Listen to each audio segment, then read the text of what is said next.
Hello दोस्तों, इस video में आपका स्वागत है। इस वीडियो में हम चर्चा करेंगे कि हम किसी रासायनिक समीकरण को कैसे संतुलित कर सकते हैं। हम इसे एक उदाहरण की मदद से समझेंगे और बाद में हम किसी भी समीकरण को संतुलित करने के लिए इस निश्चित तरकीब का अनुसरण कर सकते हैं। समीकरणों के संतुलन को सीखने के लिए ये सबसे सरल तरीका है। आइए अब हम रासायनिक समीकरणों के संतुलन को सीखना शुरू करते हैं।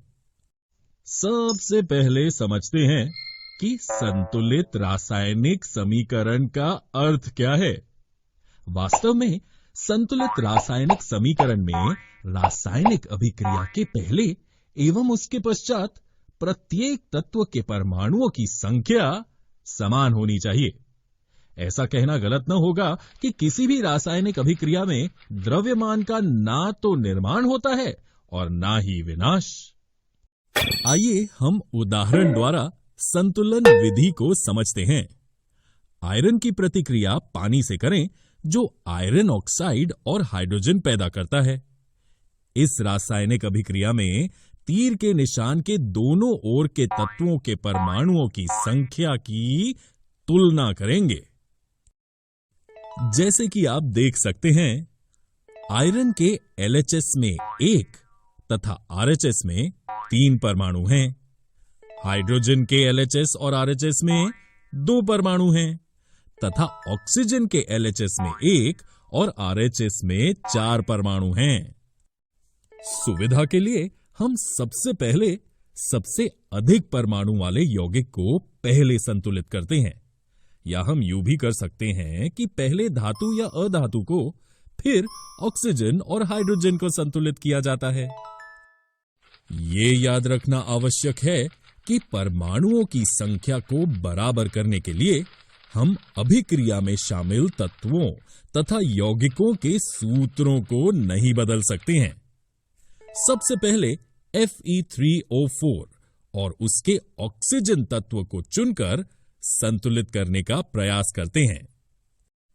ऑक्सीजन परमाणु को संतुलित करने के लिए हम 4 गुणांक लगाकर 4H2O लिख सकते हैं, लेकिन याद रहे इसे हम H2O2 या H2O the whole 4 इन तरहों से नहीं लिख सकते।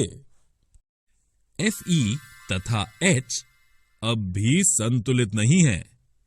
LHS में Fe का 1 और RHS में 3 परमाणु हैं तथा H के LHS में 8 4 गुणा 2 तथा RHS में 2 परमाणु हैं।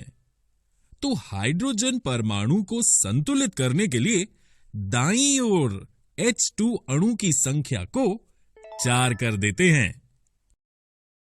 अब Fe को संतुलित करने के लिए बाईं ओर हम Fe के 3 परमाणु लेते हैं। अंत में इस संतुलित समीकरण की जांच करते हैं। Fe के तीर के दोनों ओर 3, हाइड्रोजन के 8 तथा ऑक्सीजन के 4 परमाणु हैं। अब समीकरण के दोनों ओर के तत्वों के परमाणुओं की संख्या बराबर हैं, अतः ये समीकरण अब संतुलित है, अर्थात द्रव्यमान का ना तो निर्माण हुआ और ना ही विनाश। इसलिए अभिक्रिया के पहले एवं उसके पश्चात प्रत्येक तत्व के परमाणुओं की संख्या समान है। दोस्तों, जैसा कि हमने बताया कि समीकरण संतुलन सीखने के लिए कड़े अभ्यास की आवश्यकता होती है, इसलिए आप इसका अधिक से अधिक अभ्यास करें। इसके लिए हम आपको कुछ असंतुलित समीकरण दे रहे हैं। वीडियो को रोककर इनका बताई हुई विधि से संतुलन कीजिए और फिर अपने उत्तर का मिलान कीजिए। इस अभ्यास के बाद आप किसी भी समीकरण को स्वयं सरलता से संतुलित कर पाएंगे।